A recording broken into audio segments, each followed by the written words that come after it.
When I do a portrait, I have trouble with the eyes. Could you show me how I can improve on making the eyes better?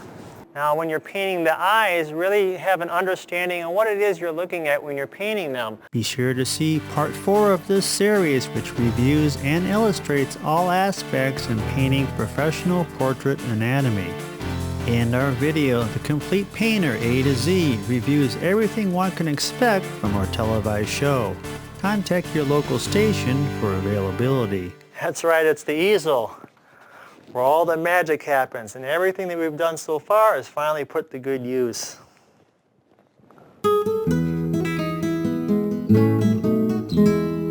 Now, as I'm putting on the strokes here, you might notice that I'm not stroking it on this way. I just have a different approach to painting that I was instructed in, where you kind of put it on almost in a way that you'd put stucco on to a wall.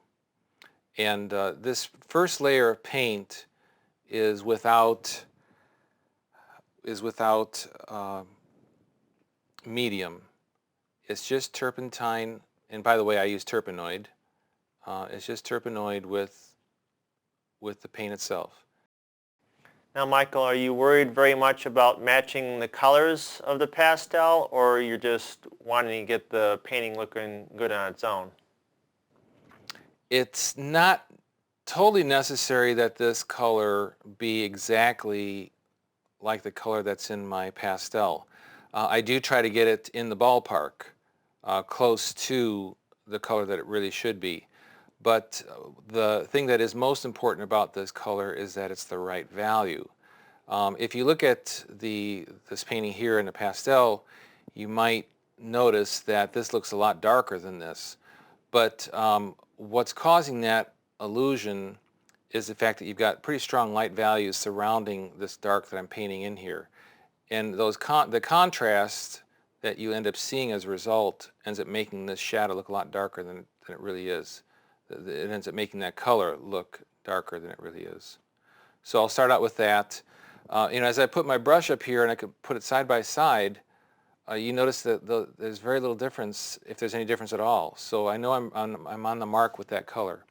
After having established this color through here, I'll go ahead and start introducing this cooler color next to it, which is what we mixed up right here. And I shouldn't say cooler, actually this looks a little bit warmer than the shadow area in this case. In the form, as with any form, be it a human form or a baseball or a tree or whatnot, you have light and shadow. And within the shadow area, you've got 3 different areas. You've got the border shadow, which is the edge of the shadow.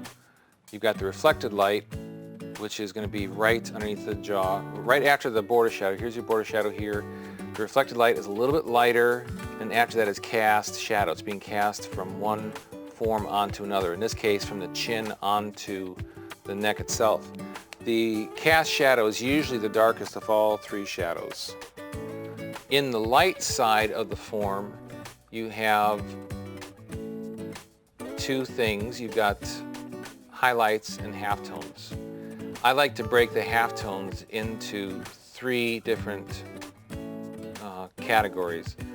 That would be the dark halftones, the middle halftones, and the light halftones.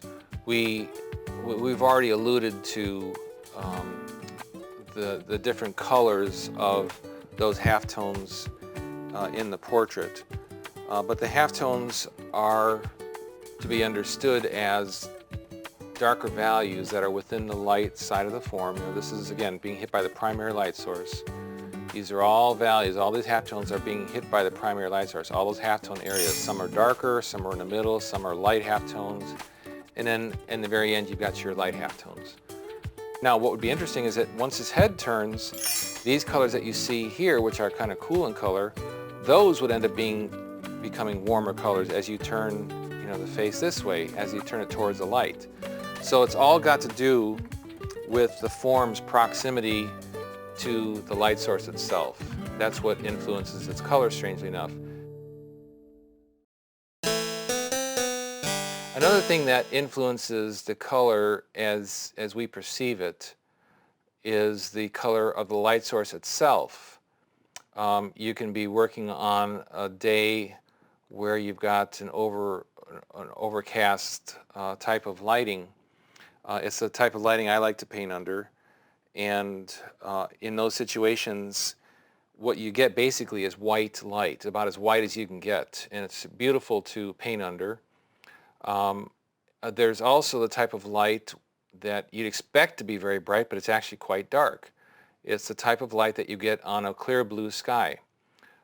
We always think about the light on a clear blue sky as being brightest because the sun is out, but if you're painting in a studio with the light coming from the sky and not from the sun, you would notice that the light is not only darker than it is on an overcast day, but also cooler, much cooler. You get very strong blues coming into your studio, and those blues, they do affect the way that you perceive the color that you're working from, the way that you mix the color on your palette.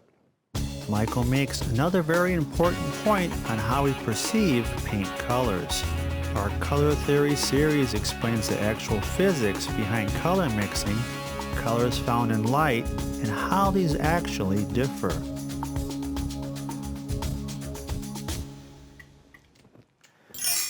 So look at what happened here. We basically took a couple oranges, a green, a violet, or a couple different piles of violet, and another green, and we made yellow, we made red, and we made blue.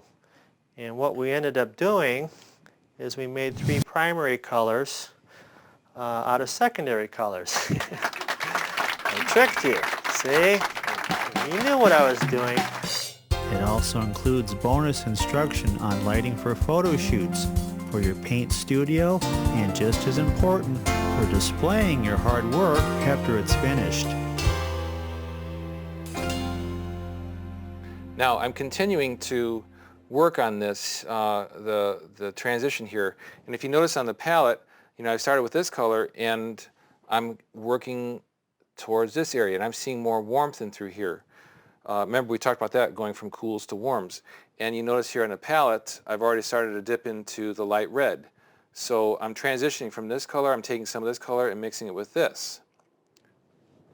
So as I said before, what you're going to see as I'm developing this painting is a transition of color occurring on my palette as I'm seeing need for transition on the canvas. When I'm seeing it go from cool to warm, then I start introducing those cool to warm transitions onto my palette itself. So I'll be staying within this general area here as I'm painting today. I'm going to start moving into some purples. Believe it or not, there's some purplish kind of colors there. So here I am at the palette, and if I'm wanting purple, I'm going to add a little bit of alizarin. Alizarin is a red color which has a lot of blue in it. The color itself has a little blue. So that already will start to get me towards a purplish kind of color.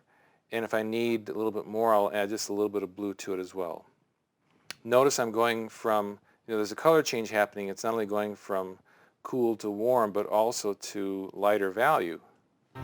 So we're going from cools to warms and from darks to lights. This approach that I'm employing with the color is something I'll be using throughout the whole process. Now, if I'm wanting to lighten this up, instead of grabbing white, I'm going to grab the flesh color. That's why I mix the flesh color up in the first place. That way you keep these colors constantly under the influence of that local color that you started out with. It's what helps keep these colors harmonious. Now, I said I was saying more purples here. I just want to see what this color looks like right now next to these values that I've already established.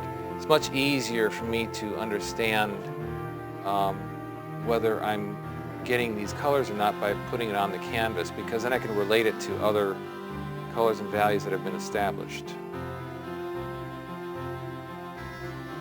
As I'm proceeding here, as I think I had said earlier, you notice I'm putting on dabs in a way. I'm I'm as concerned about the value and color as I am with my application. I usually start out with a thicker layer of paint in the block-in, which is what we're doing right now. And then after that layer is established, I'll be coming over with another layer of paint, which will be thinner.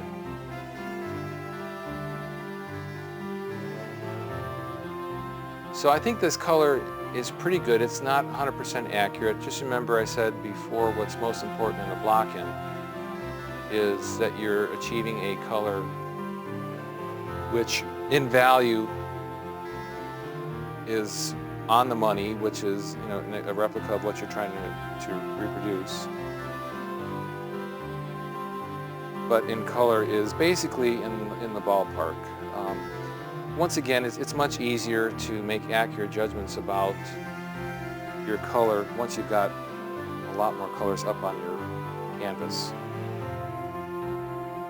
I guess to some degree I'm saying that it's almost impossible to gain total color truth until you've established all your color values into a painting. Okay, as you can see, I've continued to develop the colors throughout this area here, and I'm starting to work into the lights of the face. I've just noticed that as I was painting this area through here that these values are getting a little bit too dark.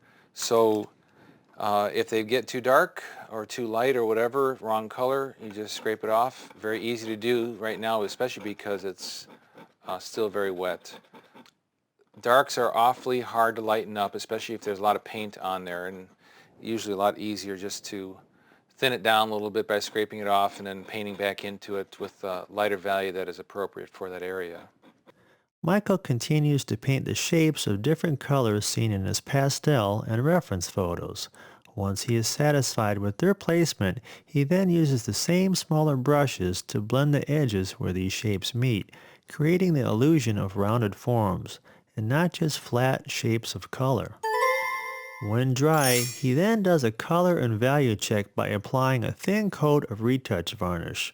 Now he sees the true values and colors that will be seen when the painting is finished and varnished. I've introduced the hair around the side here. As I do with everything, I'm going to be working from darks to lights. I'll be working into the whole forehead today and finishing that up. Before I get these values here started, I just wanted to establish the darks. So this goes along with the same basic approach that I use when I'm painting, which is going from darks to your lights. In this case also cool colors to warm colors, as you can see in the pastel, going from these cooler neutral colors, greenish to some extent, going from there to the reds, oranges, and then also into the yellow or pinky lighter values in the middle. I've just introduced this color here, and on my palette I just am dipping the brush in the base color and then mixing that with a little bit of raw umber and just a touch of raw sienna. The raw umber is kind of a neutral brown, almost to some extent kind of a greenish brown, and I find myself using it quite often in mixture with ultramarine blue and raw sienna in order to get the types of cools that you would see in my paintings, the cools that appear in the dark halftone areas of the face. Again, dark halftone areas being those areas that usually come right before shadow, you know, that have turned so far away from the light. They're still getting a little bit of light from the direct light source, but they're getting very close to the shadow edge.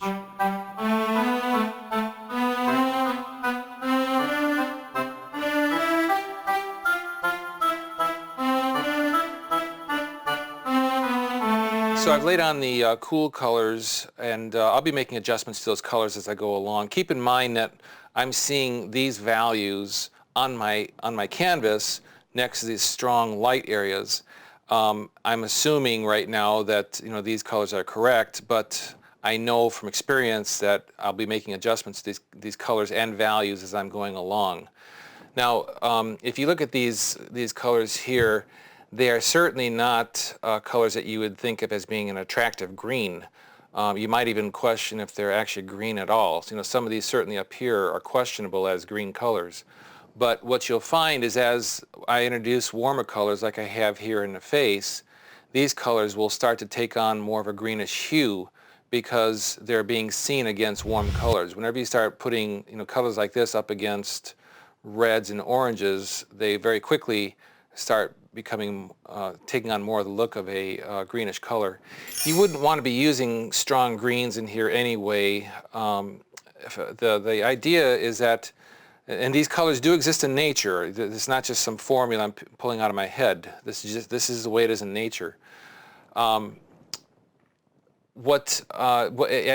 these colors here were some type of strong green, like a Viridian right out of the tube, you would not see the color turning around. You would not see the form turning around because the intensity of these greens would be so strong that it would flip up. The form would come out instead of rounding away from you. So you have to be very observant about the color of green that you're using there.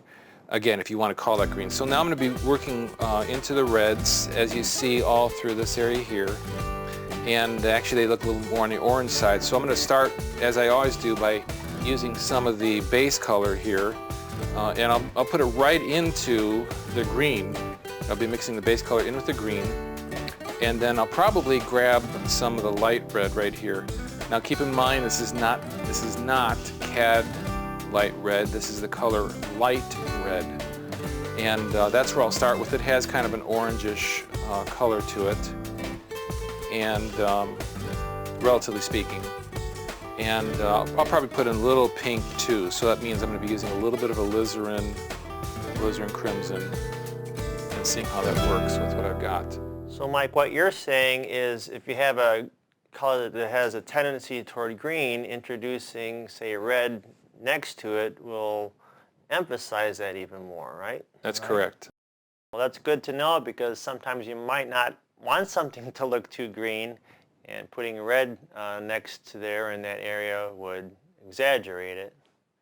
Yeah, it's a possibility, and with all things in painting, you have to, it's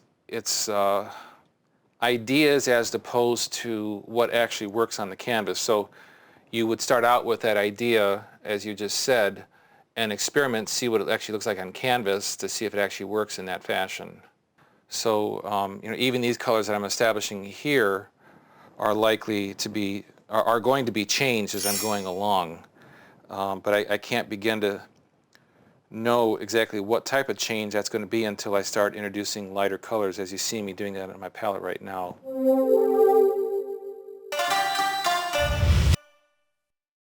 Yeah, this all seems fairly methodical, and it seems like it's taking a long time, but this is all part of a procedure, and it's like the slow tortoise, I guess. You just keep on going about your business, and it all gets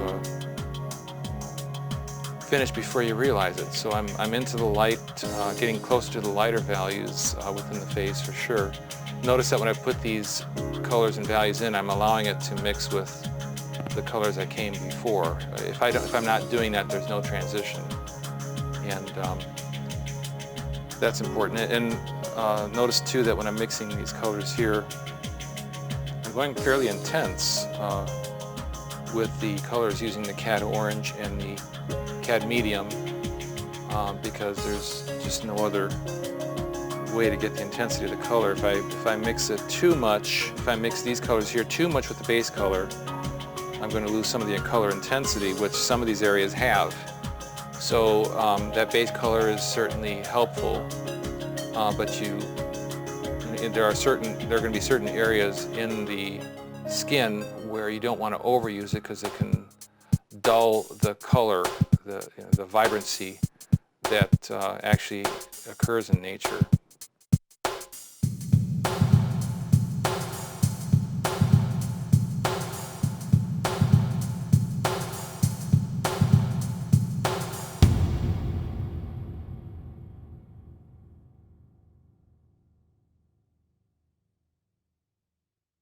Now, I myself have worked and continue to work from photographs because there are clients that are not willing to sit for these pastel studies. You have to understand that if you're going to in portraiture, to make income, that there are going to be many people in professions that are so busy that they just simply don't have the time to sit for a finished type of pastel. So, you know, I do adapt and work with those situations as well.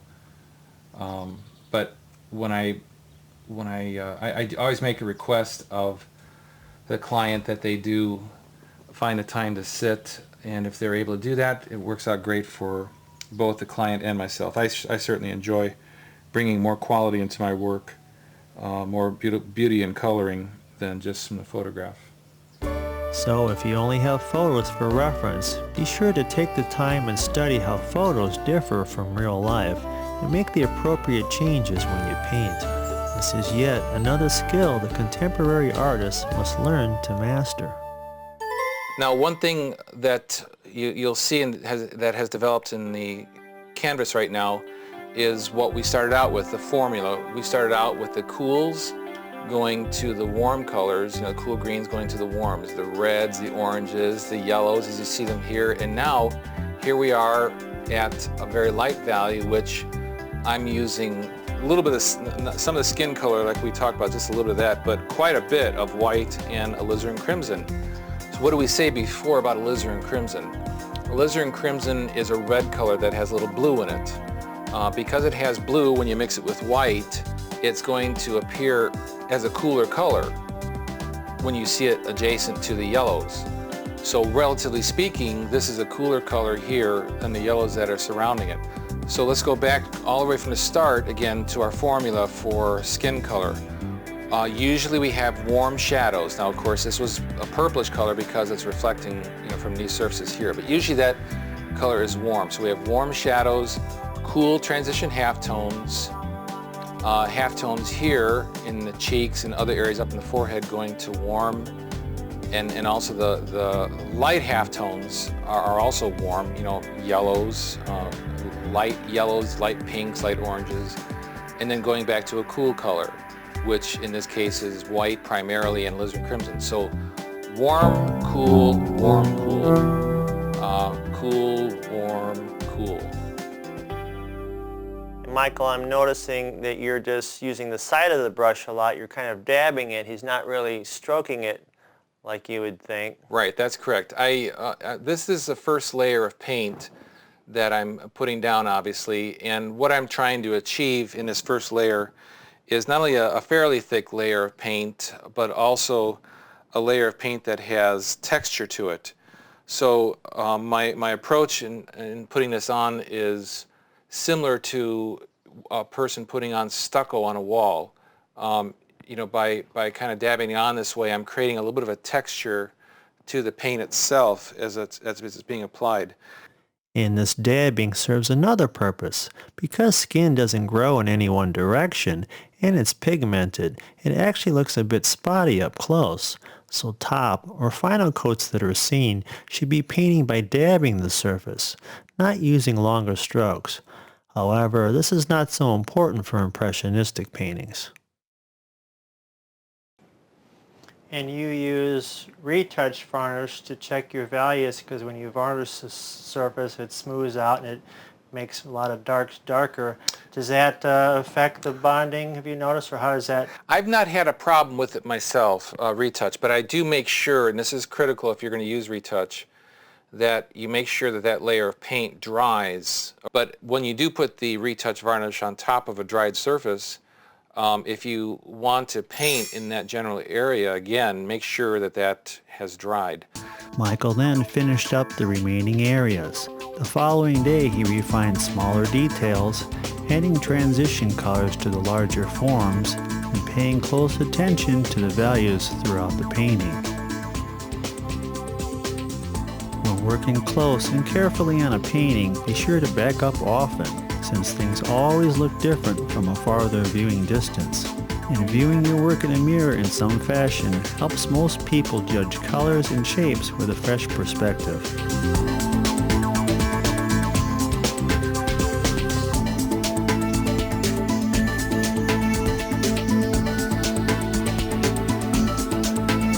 Well, this concludes Michael's demo of the colors found in human skin. Be sure to visit his website and see demos by all our guest instructors in upcoming shows.